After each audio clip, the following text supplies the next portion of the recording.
Hello my dear students, welcome to my YouTube channel NJ Classroom. In this video we are going to discuss how to solve numerical problems in physics. So physics alli ನಾವು numerical problems ಅನ್ನು ಹೇಗೆ solve ಮಾಡಬೇಕು. In order to get a skill to solve the numerical problems, what are the important steps we are going to follow. So now we are going to step by step what are the steps we are going to follow in order to solve the numerical problem. ಒಂದು numerical ಪ್ರಾಬ್ಲಮ್ನ solve ಮಾಡಬೇಕಾದ್ರೆ ಯಾವೆಲ್ಲ ಸ್ಟೆಪ್ಸನ್ನು ನಾವು follow ಮಾಡಬೇಕು ಅನ್ನೋದನ್ನು ತಿಳ್ಕೊಳ್ಳೋಣ. The first understanding the statement of the problem or concept. So ಒಂದು ಪ್ರಾಬ್ಲಮ್ ಕೊಟ್ಟಿದಾಗ ಆ ಪ್ರಾಬ್ಲಮನ್ನು ನಾವು ಫಸ್ಟು ಅರ್ಥ ಮಾಡ್ಕೊಂಡಿರಬೇಕು. So what is the concept behind the problem? That is the first step. Second step is make a complete list of all data and quantities given in the problem. So problem ಅಲ್ಲಿ ಯಾವೆಲ್ಲ quantities ಅನ್ನು ಕೊಟ್ಟಿದ್ದಾರೆ, variables ಯಾವುದು, unknown variables ಯಾವುದು ಅನ್ನೋದನ್ನು ನಾವು note ಮಾಡ್ಕೋಬೇಕಾಗತ್ತೆ. So find out unknown variables in the given data. That is very important. The fourth step is draw a suitable diagram if required. So in order to understand the problem better, so ನೀವು ಪ್ರಾಬ್ಲಮನ್ನು ಸಂಪೂರ್ಣವಾಗಿ ಅರ್ಥ ಮಾಡ್ಕೋಬೇಕಾದ್ರೆ ಡಯಾಗ್ರಾಮನ್ನು requirement ಇದ್ರೆ ಡಯಾಗ್ರಾಮನ್ನು complete ಆಗಿ free body diagram ಅನ್ನು ಬರ್ಕೋಬೇಕಾಗಿರುತ್ತೆ. Fifth one is list out the formula that you think might be applicable to the problem. So what are the important formulas we are going to use in order to solve the numerical problem. ಈ ಪ್ರಾಬ್ಲಮನ್ನು solve ಮಾಡಬೇಕಾದ್ರೆ ಯಾವೆಲ್ಲ ಫಾರ್ಮುಲಾನ ನಾವು ಬಳಸಬೇಕು ಅನ್ನೋದನ್ನು ಕೂಡ ನೀವು ತಿಳ್ಕೊಂಡಿರಬೇಕಾಗಿರುತ್ತೆ. Sixth one is substitute the data collected to the right formula. So ನಿಮ್ಗೆ ಯಾವ ಫಾರ್ಮುಲಾ ಸೂಟಬಲ್ ಅನಿಸುತ್ತೋ ಆ ಸೂಟಬಲ್ ಫಾರ್ಮುಲಾಗೆ ನೀವೇನೆಲ್ಲ ಡಾಟಾ ಕಲೆಕ್ಷನ್ ಮಾಡ್ಕೊಂಡಿರ್ತೀರೋ ಅದನ್ನು ಸಬ್ಸ್ಟಿಟ್ಯೂಟ್ ಮಾಡಬೇಕಾಗಿರುತ್ತೆ. Seventh step is simplify using the simple calculator. ಕ್ಯಾಲ್ಕುಲೇಟರ್ನ ಬಳಸ್ಕೊಂಡು ಸೊ ನಾವು ಪ್ರಾಬ್ಲಮನ್ನು ಸಿಂಪ್ಲಿಫೈ ಮಾಡಬೇಕಾಗಿರುತ್ತೆ. Finally rechecking the final answer. So ನೀವು ಮಾಡಿರ್ತಕ್ಕಂಥ ಆನ್ಸರ್, ಕಂಡಿರ್ತಕ್ಕಂಥ ಆನ್ಸರು ಸರಿಯಾಗಿದೆಯಾ ಅಥವಾ ರಾಂಗ್ ಆಗಿದೆಯಾ ಅಂತಕ್ಕಂಥದ್ದನ್ನು ಮತ್ತೆ ನೀವೇನು ಮಾಡಬೇಕಾಗತ್ತೆ, ರೀಚೆಕ್ ಮಾಡಬೇಕಾಗತ್ತೆ. And finally write down the result with the SI units. So finally ನೀವು ರಿಸಲ್ಟ್ಸನ್ನು ಬರೆದು SI ಯೂನಿಟ್ಸಲ್ಲಿ ಇದೆಯಾ ಅಂತ ಚೆಕ್ ಮಾಡಬೇಕಾಗಿರುತ್ತೆ. ಇವೆಲ್ಲ ಸ್ಟೆಪ್ಸನ್ನು ಫಾಲೋ ಮಾಡೋದ್ರಿಂದ ನಾವು ಈಸಿಯಾಗಿ ನ್ಯೂಮರಿಕಲ್ ಪ್ರಾಬ್ಲಮನ್ನು ಸಾಲ್ವ್ ಮಾಡ್ತಾ ಹೋಗೋಣ. ಸೊ ಈ ವಿಡಿಯೋದಲ್ಲಿ ನಾವು step by step with example, so we are going to get an idea how to solve the numerical problem. So I am Jagdish Narayan, teaching physics and mathematics. So welcome to my NJ classroom. Still ನೀವು ನಮ್ಮ ಚಾನಲ್ಗೆ subscribe ಆಗಿಲ್ಲ ಅಂದರೆ first ನಮ್ಮ ಚಾನಲ್ಗೆ subscribe ಆಗಿ bell ಬಟನನ್ನು press ಮಾಡಿ. So notifications ನಿಮಗೆ ಸಿಗ್ತಾ ಹೋಗುತ್ತೆ. ಸೊ ನೀವು ವಿಡಿಯೋ ಇಷ್ಟ ಆದರೆ ಶೇರ್ ಮಾಡಿ, ಲೈಕ್ ಬಟನನ್ನು ಕೂಡ ಪ್ರೆಸ್ ಮಾಡಿ. So dear students, now we go step by step how to solve numerical problem. The first step is understand the statement of the problem or concept. So ನೀವೊಂದು ಪ್ರಾಬ್ಲಮನ್ನು solve ಮಾಡಲಿಕ್ಕೆ ಹೋಗ್ತಾ ಇದ್ದೀರಾ, first ಪ್ರಾಬ್ಲಮ್ನ ನೀವು ಅರ್ಥ ಮಾಡ್ಕೋಬೇಕಾಗಿರುತ್ತೆ, understanding ಮಾಡ್ಕೋಬೇಕಾಗಿರುತ್ತೆ. ಆ concept ಯಾವುದಿದೆ ಅನ್ನೋದನ್ನು ನೀವು ತಿಳ್ಕೊಂಡಿರ್ಬೇಕಾಗಿರುತ್ತೆ. ಹಾಗಾಗಿ ನೀವು ಪ್ರಾಬ್ಲಮನ್ನು ಅಗೈನ್ ಆ್ಯಂಡ್ ಅಗೈನ್ ರೀಡ್ ಮಾಡಬೇಕಾಗಿರುತ್ತೆ ಅಂಟಿಲ್ ಯು ಅಂಡರ್ಸ್ಟ್ಯಾಂಡ್. ಸೊ ನೀವು ಎಲ್ಲಿವರೆಗೆ ಪ್ರಾಬ್ಲಮ್ ಅರ್ಥ ಆಗೋದಿಲ್ವೋ ಅಲ್ಲಿವರೆಗೆ ನಿಮಗೆ ಸೊಲ್ಯೂಷನ್ಸು ಸಿಗೋದಿಲ್ಲ. ಹಾಗಾಗಿ ಫಸ್ಟು ನೀವು ಪ್ರಾಬ್ಲಮನ್ನು ಅರ್ಥ ಮಾಡ್ಕೊಳ್ಳಿ, ಕಾನ್ಸೆಪ್ಟನ್ನು ತಿಳ್ಕೊಂಡಿರಿ. Let us consider an example. A car is moving along a straight road with speed of 144 km/h to brought to stop within a distance of 200 meters. How long does it take for the car to stop? So ಒಂದು car 144 km/h ಅಲ್ಲಿ ಹೋಗ್ತಾ ಇದೆ. ಆ car 200 metre ಆದ ತಕ್ಷಣ ನಿಂತ್ಕೊಳ್ಳುತ್ತೆ. ಹಾಗಾದರೆ ಎಷ್ಟು ಸಮಯ ಆ ಕಾರು ತೆಗೆದುಕೊಳ್ಳುತ್ತೆ ಅನ್ನೋದು ಇಲ್ಲಿರ್ತಕ್ಕಂಥ ಕಾನ್ಸೆಪ್ಟು. ಸೊ ಫಸ್ಟು ನೀವೇನು ಮಾಡಬೇಕು, ಪ್ರಾಬ್ಲಮನ್ನು ಈ ರೀತಿಯಾಗಿ ಅರ್ಥ ಮಾಡ್ಕೊಂಡಿರ್ಬೇಕಾಗಿರುತ್ತೆ. ಸೊ ಎರಡನೇ ಸ್ಟೆಪ್ಪಲ್ಲಿ ನಾವು ಯಾವೆಲ್ಲ ಡಾಟಾ ಕೊಟ್ಟಿದ್ದಾರೆ, ಗಿವನ್ ಪ್ರಾಬ್ಲಮ್ ಗೊತ್ತಿದೆ, ಪ್ರಾಬ್ಲಮ್ ಏನಿದೆ. ಸೊ ಕಾರು 144 km ಸ್ಪೀಡಲ್ಲಿ ಹೋಗ್ತಾ ಇದೆ, ಅದನ್ನು ಸ್ಟಾಪ್ ಮಾಡಬೇಕು 200 ಮೀಟರ್ ಟ್ರಾವೆಲ್ ಆದಮೇಲೆ, ಡಿಸ್ಟೆನ್ಸ್ ಟ್ರಾವೆಲ್ ಆದಮೇಲೆ ಎಷ್ಟು ಟೈಮ್ ತೊಗೊಳ್ಳೋದು, ಇದೆಲ್ಲ ಕ್ಲಿಯರ್ ಆಗಿ ನಮಗೆ ಗೊತ್ತಿದೆ. ಸೊ ಇಲ್ಲಿ ನೀವೇನು ಮಾಡಬೇಕು, collection of the data, list of the data, ಏನೆಲ್ಲ ಡಾಟಾ ಕೊಟ್ಟಿದ್ದಾರೆ ಅನ್ನೋದನ್ನು ನೀವು ಲೀಸ್ಟ್ ಔಟ್ ಮಾಡಬೇಕಾಗಿರುತ್ತೆ. ಏನೆಲ್ಲ ಡಾಟಾ ಕೊಟ್ಟಿದ್ದಾರೆ, ನಾವು ಪ್ರಾಬ್ಲಮನ್ನು ರೀಡ್ ಮಾಡ್ತಿದ್ದಾಗೇ ಒಂದು ಸಲ ನಮಗೆ ಪ್ರಾಬ್ಲಮ್ ಅರ್ಥ ಆಗ್ತಿದ್ದಾಗೇ ನಮಗೆ ಏನೆಲ್ಲ ಡಾಟಾ ವೇರಿಯೇಬಲ್ಸ್ ಕೊಟ್ಟಿದ್ದಾರೆ ಅಂತ ಗೊತ್ತಾಗ್ಬಿಡುತ್ತೆ. With A speed of 144 km, ಇದನ್ನು ನಾವು ಇನಿಷಿಯಲ್ ಸ್ಪೀಡ್ ಅಂತ ಕರೆಯೋದು. ಸೊ ಇನಿಷಿಯಲ್ ಸ್ಪೀಡ್ನೇ ನಾವು V0 ಅಂತ ಕರೀತೀವಿ. ಇನಿಷಿಯಲ್ ಸ್ಪೀಡ್ ಎಷ್ಟಿದೆ, 144 km/h ಇದೆ. 144 km/h ಅಲ್ಲಿ ಕೊಟ್ಟಿದ್ದಾರೆ, ಅದನ್ನು ನಾವೇನು ಮಾಡಬೇಕು, ಮೀಟರ್ ಪರ್ ಸೆಕೆಂಡ್ಗೆ ಕನ್ವರ್ಟ್ ಮಾಡ್ಕೋಬೇಕಾಗತ್ತೆ. 144 1 km/hಗೆ ನಾವು 5/18 ಆಗುತ್ತೆ. ಕನ್ವರ್ಷನ್ ಮಾಡಿದ್ರೆ 5/18 ಆಗುತ್ತೆ. ಈಗ ಉದಾಹರಣೆಗೆ 1 km/h ಅಂತ ಹೇಳಿದ್ರೆ 1000 ಮೀಟರ್ ಡಿವೈಡೆಡ್ ಬೈ 3600 ಸೆಕೆಂಡ್ ಅಂತ. ಸೊ ಈಗ ನೀವು ಇದನ್ನು ಸಿಂಪ್ಲಿಫೈ ಮಾಡಿದ್ರೆ 5 divided by 18 metre per second ಆಗುತ್ತೆ. ಸೊ ಈ ರೀತಿ 1 ಕಿಲೋಮೀಟರ್ ಪರ್ ಅವರನ್ನು ನೀವೇನು ಮಾಡ್ಕೋಬೇಕು, SI ಸಿಸ್ಟಮ್ಗೆ ಕನ್ವರ್ಟ್ ಮಾಡ್ಕೋಬೇಕಾಗಿರತ್ತೆ. ಸೊ ಇದನ್ನು ಸಿಂಪ್ಲಿಫೈ ಮಾಡಿಬಿಟ್ರೆ ನಿಮಗೆ ಈಸಿಯಾಗಿ 40 ಮೀಟರ್ ಪರ್ ಸೆಕೆಂಡ್ ಆನ್ಸರ್ ಬರುತ್ತೆ. ಸೊ ಇದು ಇನಿಷಿಯಲ್ ವೆಲಾಸಿಟಿ, ಒಂದು ಡಾಟಾ ಕಲೆಕ್ಷನ್ ಮಾಡ್ಕೊಂಡದ್ದಾಯಿತು. So this is what is called as given ಅಥವಾ data. So second data given is brought to stop, that is called finally the car come to rest. So what is the final velocity of the car? It is equal to 0. The final velocity ಏನಾಗಿದೆ 0 ಆಗಿರುತ್ತೆ. Within a distance of 200 meter. So distance travel before coming to rest. So car ನಿಂತ್ಕೊಳ್ಳೋದಕ್ಕೆ ಮುಂಚೆನೆ ಎಷ್ಟು ದೂರ travel ಮಾಡಿರುತ್ತೆ. So that is what is called as distance is given 200 meter. So how long does it take for the car to stop? So ಇವಿಷ್ಟು ನಿಮಗೆ data ಕೊಟ್ಟಿದ್ದಾರೆ, ಅದನ್ನು ನಾವೇನು ಮಾಡ್ಕೋಬೇಕು, ಲೀಸ್ಟ್ ಔಟ್ ಮಾಡ್ಕೋಬೇಕು. Usually given data if it is not in SI system, SI ಸಿಸ್ಟಮಲ್ಲಿ ಇಲ್ಲ. ಈಗ ಉದಾಹರಣೆಗೆ 144 kilometre per hour is not in the SI system. ಅದನ್ನು ನೀವೇನು ಮಾಡ್ಕೋಬೇಕು, ಮೀಟರ್ ಪರ್ ಸೆಕೆಂಡ್ಗೆ ಕನ್ವರ್ಷನ್ ಮಾಡ್ಕೋಬೇಕು. So before going to substitution. ಹಾಗಾಗಿ ಫಸ್ಟು ಡಾಟಾನ ಕಲೆಕ್ಟ್ ಮಾಡ್ಕೊಂಡಿರಿ. ಸೊ ನಂತರದಲ್ಲಿ ಏನು ಮಾಡಬೇಕು, ಸೊ ಅನ್ನೋನ್ ವೇರಿಯಬಲನ್ನು ಫೈಂಡ್ ಔಟ್ ಮಾಡಬೇಕು. ಆಲ್ರೆಡಿ ಗೊತ್ತಿದೆ, ಪ್ರಾಬ್ಲಮಲ್ಲಿ ಗೊತ್ತಿದೆ. Okay, velocity V0 is equal to 40 metre per second ಅಂತ ಗೊತ್ತಿದೆ. ಫೈನಲ್ ವೆಲಾಸಿಟಿ 0 ಅಂತ ಗೊತ್ತಿದೆ. ಎಸ್ ಅಂದರೆ ಡಿಸ್ಟೆನ್ಸ್ ಎಷ್ಟಿದೆ, 200 ಮೀಟರ್ ಇದೆ. ಈಗ ನೀವು ಏನನ್ನು ಕಂಡುಹಿಡಲಿಕ್ಕೆ ಹೋಗ್ತಾ ಇದ್ದೀರಾ, how long does it take, that is what is called as the time. ಇದನ್ನು ನಾವು ಏನಂತ ಕರೀತಾವೆ, ಅನ್ನೋನ್ ವೇರಿಯಬಲ್. ಸೊ ಗೊತ್ತಿಲ್ಲ, ಅದನ್ನು ನೀವು ಏನು ಮಾಡಬೇಕು, ಫೈಂಡ್ ಔಟ್ ಮಾಡಬೇಕಾಗಿರುತ್ತೆ. ಅದಕ್ಕೆ ನಾವು ಅನ್ನೋನ್ ವೇರಿಯಬಲ್ ಅಂತ ಕರೆಯೋದು. ಸೊ ನಾವು after that, so you have to write on the suitable diagram if required. ನೀವು ಎಲ್ಲ ಡಾಟಾ ಕಲೆಕ್ಟ್ ಮಾಡ್ಕೊಂಡಿದ್ದೀರಾ, ಈಗ ನೀವು ಸಿಂಪ್ಲಿಫಿಕೇಶನ್ ಮಾಡ್ಕೋಬೇಕು, ಅರ್ಥ ಮಾಡ್ಕೊಂಡಿದ್ದೀರಾ.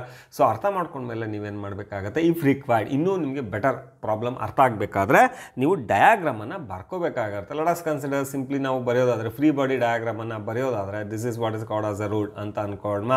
ಕಾರ್ ಏನು ಮಾಡ್ತಾ ಇದೆ, 100 and this is a car, for instance this is a car moving with a speed of V0 is equal to 40 meter per second ಅಲ್ಲಿ ಹೋಗ್ತಾ ಇದೆ. ಅದನ್ನು ನಾವೇನು ಮಾಡ್ತಾ ಇದ್ದೇವೆ, ರೆಸ್ಟ್ಗೆ ತಂದು ನಿಲ್ಲಿಸ್ತಾ ಇದ್ದೇವೆ. ಫೈನಲ್ ವೆಲಾಸಿಟಿ ಏನಾಗುತ್ತೆ, 0 ಆಗಿಬಿಡುತ್ತೆ. ಫೈನಲ್ ವೆಲಾಸಿಟಿ 0 ಆಗುತ್ತೆ. This is our condition situation. ಈ ರೀತಿ ಇದೆ. So what is the distance from initial to final, that is S is equal to 200 metre ಆಗಿರುತ್ತೆ. So like that we can draw the suitable diagram in order to understand better. So or easy ಅಥವಾ simplify the problem. ಹಾಗಾಗಿ ಡಯಾಗ್ರಾಮನ್ನು ನೀವು ಬರ್ಕೋಬೇಕಾಗಿರ್ತೀವಿ. Already problem ಗೊತ್ತಿದೆ, ಅದೇ ಪ್ರಾಬ್ಲಮ್ಗೆ ನಾವು ಡಯಾಗ್ರಾಮನ್ನು ಬರ್ಕೊಂಡ್ರೆ ಆಗಿಬಿಡತ್ತೆ.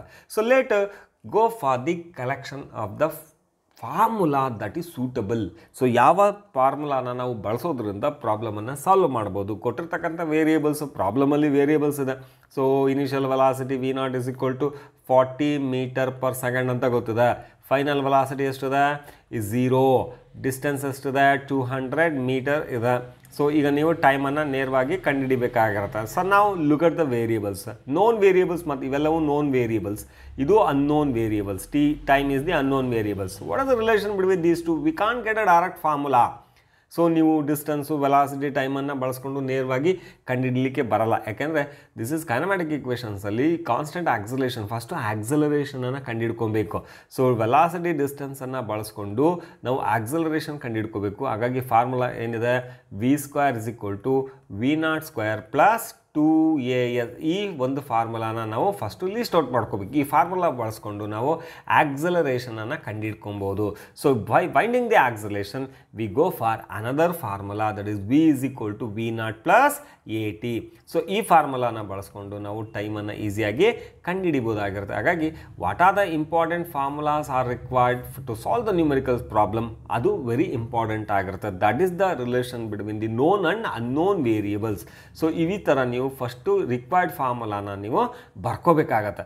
ಸೊ ನಿಮಗೆ ಫಾರ್ಮುಲಾಸ್ ಗೊತ್ತಾಗ್ಬಿಟ್ರೆ, so that is the most of the okay problem is solved. So ಅಲ್ಲಿಗೆ ನಿಮಗೆ ಪ್ರಾಬ್ಲಮ್ಮು ಈಸಿಯಾಗಿ ಸಾಲ್ವ್ ಮಾಡ್ದಂಗೆ ಬಂದ್ಬಿಟ್ಟಿರುತ್ತೆ. So let us go for the next one is substitution the data collected to the right formula. So already formula problem ಎಲ್ಲ ಗೊತ್ತಿದೆ. Formula, ಮೊದಲನೇ ಫಾರ್ಮುಲಾನ ನಾವು ಬರ್ಕೊಂಡಿದ್ದೇವೆ. ಏನಿದೆ, V² is equal to V0² plus 2AS. So ಈಗ ನೀವು ಸಬ್ಸ್ಟಿಟ್ಯೂಷನ್ ಮಾಡಿ. V is equal to ಎಷ್ಟಿದೆ, V is equal to 0. V0 is equal to 40 metre per second. S is equal to 200 metre. So ನಾವು 0² is equal to 40² plus 2 into A into 200. Okay ಎಲ್ಲವೂ ಕೂಡ SI ಯೂನಿಟ್ಸಲ್ಲಿದೆ. 0 square is equal to 0, 1600 okay 0 that is 1600 plus 400A. So simplify ಮಾಡಿದ್ರೆ unknown variables ಯಾವುದಿದೆ ಇಲ್ಲಿ, acceleration ಇದೆ. Take it ಇದೆ left side, that is 400A is equal to -1600 ಆಗುತ್ತೆ. So ಅಥವಾ A is equal to -1600 divided by 400. 0 cancel ಆಗುತ್ತೆ, ಏನು ಹೇಳ್ಕೊಳ್ಳುತ್ತೆ, -4 meter per second square. So this is the acceleration value. So by substituting the correct data to the right formula, we will get the answer. Second answer is time. How to find the time? Another formula ನಾವು already select ಮಾಡ್ಕೊಂಡಿದ್ದೇವೆ, ಯಾವುದು, V is equal to V0 plus AT. So ಇಲ್ಲಿಗೂ ನೀವೇನು ಮಾಡಬೇಕು, ಆ ಫಾರ್ಮುಲಾಗೆ known ವೇರಿಯೇಬಲ್ಸನ್ನೆಲ್ಲ substitution ಮಾಡೋಣ. V is equal to 0, V0 is equal to 40 plus A is equal to how much, -4 into T. So ಅಲ್ಲಿಗೆ ಸೊ -4 ಇದ್ದದ್ದು ಪ್ಲಸ್ 4T ಆಗುತ್ತೆ when it is come to left side. So what remains, 40 remains. So T is equal to 40 by 40 by 4 is equal to 10 second. So second is the SI unit of the time. Therefore T is equal to how much, 10 seconds. So this is the final answer. ಆನ್ಸರನ್ನು ನೀವು substitution ಮಾಡೋದ್ರಿಂದ ಈಸಿಯಾಗಿ ನಾವೇನು ಮಾಡ್ಬೋದು, ಪಡ್ಕೋಬೋದು. ಹಾಗಾಗಿ substitution is also very very important. So another important step is the simplify using the calculator. ನೀವು already calculation ಮಾಡಿದ್ದೀವಿ, ಆ ಕ್ಯಾಲ್ಕುಲೇಷನ್ಸನ್ನು ನೀವು ಕ್ಯಾಲ್ಕುಲೇಟರ್ನಾದರೂ ಬಳಸ್ಕೊಂಡು ಮಾಡಿ ಅಥವಾ ಓರಲ್ ಆಗಾದರೂ ಕೂಡ ಮಾಡಿಸ್ಬೋದಾಗಿದೆ. ಸೊ ಈ ರೀತಿ ನೀವು ಕ್ಯಾಲ್ಕುಲೇಟರ್ನ ಬಳಸ್ಕೊಂಡು ಆಲ್ರೆಡಿ ಕ್ಯಾಲ್ಕುಲೇಷನ್ ಮಾಡಿದ್ವಿ, ಎಷ್ಟು ಕ್ಯಾಲ್ಕುಲೇಷನ್ ಮಾಡಿದ್ವಿ ಅಂತಲೂ ಕೂಡ ಗೊತ್ತಿದೆ. So next one is rechecking the final answer. Answer already ಬಂದಿದೆ, ಸೊ ಕ್ಯಾಲ್ಕುಲೇಷನ್ಸ್ ಎಲ್ಲ ಮಾಡಿದ್ದಾವೆ. Answer A is equal to -4 meter per second square ಇದೆ and time is equal to 10 second ಇದೆ. ಇದನ್ನು ನೀವು ಆಲ್ರೆಡಿ ಕ್ಯಾಲ್ಕುಲೇಟ್ ಮಾಡ್ಕೊಂಡಿದ್ದೀರಾ. ಸೊ ನಾವು ಏನು ಮಾಡಬೇಕು, ರೀಚೆಕಿಂಗ್ ಮಾಡಬೇಕು, ನೀವು ಸಬ್ಸ್ಟಿಟ್ಯೂಷನ್ಸ್ ಕರೆಕ್ಟ್ ಆಗಿದೆಯಾ, ಸ್ಟೆಪ್ ಬೈ ಸ್ಟೆಪ್ ಕ್ಯಾಲ್ಕುಲೇಷನ್ಸನ್ನು ಕ್ಯಾಲ್ಕುಲೇಟರ್ ಅಥವಾ ಓರಲ್ಲಿ ಮಾಡಿದ್ರಾ. ಸೊ ಆಕ್ಸಲರೇಷನ್ ಏನಾಗಿದೆ, ನೆಗೆಟಿವ್ ವ್ಯಾಲ್ಯೂ ಬರ್ತಾ ಇದೆ. ಅಲ್ಲಿ ಏನಾಗಿದೆ, ವೆಲಾಸಿಟಿ ಕಟ್ ಆಗ್ತಾ ಇದೆ, that is called retardation, negative acceleration. ಹಾಗಾಗಿ so our answer, final answer is correct. The time is also correct. Again rechecking the substitution and calculation. So let us go for the next important step is checking the result with the SI unit. So SI unit ಇದೆಯಾ ಇಲ್ವಾ ಅನ್ನೋದನ್ನು ನೀವು confirm ಮಾಡ್ಕೋಬೇಕಾಗಿರುತ್ತೆ. ಯಾಕಂದರೆ ಯೂನಿಟ್ಗೂ ಕೂಡ marks ಇರುತ್ತೆ, that is -4 meter per second square. So what is the acceleration unit, meter per second square, and T is equal to how much, 10 second. ಈ ರೀತಿ ನೀವು SI unit ಇದೆಯಾ, ರಿಸಲ್ಟ್ ಜೊತೆ SI unit ಇದೆಯಾ ಅನ್ನೋದನ್ನು ನೀವು ತಿಳ್ಕೊಂಡಿರಬೇಕಾಗಿರುತ್ತೆ. So these are the important steps we are going to follow. So in order to solve the numericals problem, dear students. Now coming to the final conclusion. So ಇಲ್ಲಿವರೆಗೂ ನಾವು step by step with ಎಕ್ಸಾಂಪಲನ್ನು consider ಮಾಡಿಕೊಂಡು so ಹೇಗೆ numerical ಪ್ರಾಬ್ಲಮನ್ನು solve ಮಾಡ್ಬೋದು ಅಂತ ತಿಳ್ಕೊಂಡಿದ್ದೇವೆ. Let us go conclusion. Final ಆಗಿ ಸಿಂಪಲ್ ಆಗಿ ಹೇಳೋದಾದರೆ, understanding the given problem first step. Secondly, collection of the data. Thirdly, find out unknown variable, draw a suitable diagram, list out formula, substitution, simplification, check the result, write the result with the SI unit. ಈ ರೀತಿ ನೀವು ಸ್ಟೆಪ್ಸನ್ನು follow ಮಾಡೋದ್ರಿಂದ ಏನಾಗುತ್ತೆ, ನಮಗೆ ಯಾವುದೇ problem ಕೊಟ್ಟರು ಈಸಿಯಾಗಿ ಅರ್ಥ ಆಗುತ್ತೆ ಮತ್ತು ಸಾಲ್ವ್ ಮಾಡ್ಬೋದಾಗಿರುತ್ತೆ. So how to get the skill in order to solve the problem. So ನೀವು ಯಾವುದೇ ಪ್ರಾಬ್ಲಮನ್ನು ಸಾಲ್ವ್ ಮಾಡಬೇಕಾದ್ರೆ ಸ್ಕಿಲ್ಫುಲ್ ಆಗಿರಬೇಕು. ಸೊ ಸ್ಕಿಲ್ ಬರಬೇಕಾದ್ರೆ ನೀವೇನು ಮಾಡಬೇಕು, ಪ್ರಾಕ್ಟೀಸ್ ಮಾಡಬೇಕು. Practice more becomes perfect. So ನೀವು ಪ್ರಾಕ್ಟೀಸ್ ಮಾಡ್ತಾ ಆದರೆ, ಹೆಚ್ಚು ಹೆಚ್ಚು ಪ್ರಾಕ್ಟೀಸನ್ನು ಮಾಡಿದ್ರೆ ಹೆಚ್ಚು ಪರ್ಫೆಕ್ಟ್ ಆಗುತ್ತೆ. ಹಾಗಾಗಿ ಪ್ರಾಕ್ಟೀಸ್ ಹೇಗೆ ಮಾಡಬೇಕು, ಫಸ್ಟು ನೀವು ಟೆಕ್ಸ್ಟ್ ಬುಕ್ಕಲ್ಲಿರ್ತಕ್ಕಂಥ ಸಾಲ್ವ್ಡ್ ಎಕ್ಸಾಂಪಲ್ಸನ್ನು ನೀವು ಸಾಲ್ವ್ ಮಾಡಬೇಕಾಗಿರುತ್ತೆ. ಟೆಕ್ಸ್ಟ್ ಬುಕ್ಕಲ್ಲಿ ಯಾವುದೇ ಚಾಪ್ಟರ್ಗೆ ಹೋದಾಗ ಸೋ ಮೆನಿ ಪ್ರಾಬ್ಲಮ್ಸನ್ನು ಸಾಲ್ವ್ ಮಾಡಿರ್ತಾರೆ. ಸೊ ಅಲ್ಲಿ ನಿಮಗೆ ಡಯಾಗ್ರಾಮನ್ನು ಬರೆದಿರ್ತಾರೆ. ಸೊ ಎಕ್ಸ್ಪ್ಲನೇಷನ್ಸ್ ಇರುತ್ತೆ, ಫಾರ್ಮುಲಾಸ್ ಇರುತ್ತೆ, ಸಬ್ಸ್ಟಿಟ್ಯೂಷನ್ಸ್ ಇರುತ್ತೆ, ಸಿಂಪ್ಲಿಫಿಕೇಷನ್ಸ್ ಇರುತ್ತೆ, ಕ್ಯಾಲ್ಕುಲೇಷನ್ಸ್ ಇರುತ್ತೆ. ಸೊ ಈ ರೀತಿ ಟೆಕ್ಸ್ಟ್ ಬುಕ್ಕಲ್ಲಿ ಸಾಲ್ವ್ ಮಾಡಿರ್ತಕ್ಕಂಥ ಹೆಚ್ಚು ಸಾಲ್ವ್ಡ್ ಪ್ರಾಬ್ಲಮ್ಸನ್ನು ಮತ್ತೆ ನೀವು ಸಾಲ್ವ್ ಮಾಡೋದ್ರಿಂದನೂ ಕೂಡ ನಾವು ಏನು ಮಾಡ್ಬೋದು, ಸ್ಕಿಲ್ಲನ್ನು ಬೆಳೆಸ್ಕೊತಾ ಇರ್ಬೋದಾಗಿರುತ್ತೆ. So there after solving the solved examples in the textbook, go for the exercise problems in the textbook. Exercise problems ಯಾವುದಿದೆ ಅನ್ನೋದನ್ನು ನೋಟ್ ಮಾಡ್ಕೊಂಡಿರಬೇಕು. ಆ ಎಕ್ಸಸೈಸ್ ಪ್ರಾಬ್ಲಮ್ಸಲ್ಲಿ ಅದು ಫಿಸಿಕ್ಸ್ ಆಗಿರ್ಬೋದು, ಕೆಮಿಸ್ಟ್ರಿ ಆಗಿರ್ಬೋದು, ಮ್ಯಾಥಮೆಟಿಕ್ಸ್ ಆಗಿರ್ಬೋದು, ಅಥವಾ ಎಕ್ಸಾಂಪ್ಲರ್ ಬುಕ್ಕು ಕೂಡ ಆಗಿರ್ಬೋದು. ಈ ಎಲ್ಲ ಬುಕ್ಸಲ್ಲಿ ಇರ್ತಕ್ಕಂಥ ಪ್ರಾಬ್ಲಮ್ಸನ್ನು ನೀವು ಸಾಲ್ವ್ ಮಾಡಬೇಕಾಗಿರುತ್ತೆ. ಆವಾಗಲೂ ಕೂಡ ನಮಗೆ ಹೆಚ್ಚು ಪ್ರಾಕ್ಟೀಸ್ ಆಗುತ್ತೆ. So there after go for the extra numericals problems in the reference books. So in order to becomes more perfect, ನಿಮಗೆ ಮಾರ್ಕೆಟಲ್ಲಿ ತುಂಬ ಬೇರೆ ಪಬ್ಲಿಕೇಶನ್ಸ್ದು ರೆಫರೆನ್ಸ್ ಬುಕ್ಸ್ ಸಿಗುತ್ತೆ. ಆ ರೆಫರೆನ್ಸ್ ಬುಕ್ಸಲ್ಲಿ ನೀವು ಪ್ರಾಬ್ಲಮ್ಸನ್ನು ಸಾಲ್ವ್ ಮಾಡೋದ್ರಿಂದನೂ ಕೂಡ ನಮಗೇನಾಗುತ್ತೆ ಸ್ಕಿಲ್ಫುಲ್ ಆಗುತ್ತೆ. ಸೊ ಎನಿ ಹೌ ನಾವೇ ಪ್ರಾಬ್ಲಮ್ಸನ್ನು ಸಾಲ್ವ್ ಮಾಡಬೇಕಾದ್ರೆ first simple and simple problems ಮತ್ತು ಹೆಚ್ಚು ಸಿಂಪಲ್ ಪ್ರಾಬ್ಲಮ್ಸನ್ನು ಮಾಡೋದ್ರಿಂದ we will get A skill. So skilful ಆಗಿರಬೇಕು. ಸ್ಕಿಲ್ ಯಾವುದೇ ಪ್ರಾಬ್ಲಮನ್ನು ಕೊಡಬೇಕು, ಯಾವುದೇ ಪ್ರಾಬ್ಲಮನ್ನು ಕೊಟ್ಟಾಗ ಸಾಲ್ವ್ ಮಾಡಬೇಕು ಅಂತ ನಮಗೆ ಆ ಒಂದು ಸ್ಕಿಲ್ ಬರಬೇಕಾದ್ರೆ ಫಸ್ಟ್ ಸಿಂಪಲ್ ಪ್ರಾಬ್ಲಮ್ಸನ್ನು ಸಾಲ್ವ್ ಮಾಡಿ ಆಮೇಲೆ ಡಿಫಿಕಲ್ಟಿ ಲೆವೆಲ್ ಪ್ರಾಬ್ಲಮ್ಸನ್ನು ಸಾಲ್ವ್ ಮಾಡೋದ್ರಿಂದ ನಾವೇನಾಗ್ತವೆ ಹೆಚ್ಚು ಪರ್ಫೆಕ್ಟನ್ನು ಹಾಕ್ತವೆ. So dear students, these are the important steps. So in order to practice, in order to make it skillful, in order to become a perfect.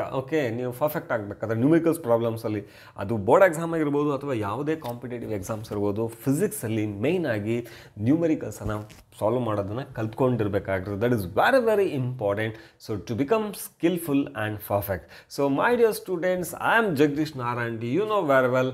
So this is my enjoy classroom video YouTube channel. ನೀವು ಇಲ್ಲಿವರೆಗೂ ನನ್ನ ಚಾನಲನ್ನು subscribe ಆಗಿಲ್ಲ ಅಂತ first ನಮ್ಮ ಚಾನಲನ್ನು subscribe ಆಗಿ bell ಬಟನನ್ನು press ಮಾಡಿ. ಸೊ ವಿಡಿಯೋ ಇಷ್ಟ ಆಗಿದ್ರೆ ಶೇರ್ ಮಾಡಿ ಮತ್ತು ಲೈಕ್ ಮಾಡಿ. ಸೊ ನೆಕ್ಸ್ಟ್ ವಿಡಿಯೋದಲ್ಲಿ ಮತ್ತೆ ಭೇಟಿ ಆಗೋಣ. Bye bye. Thank you.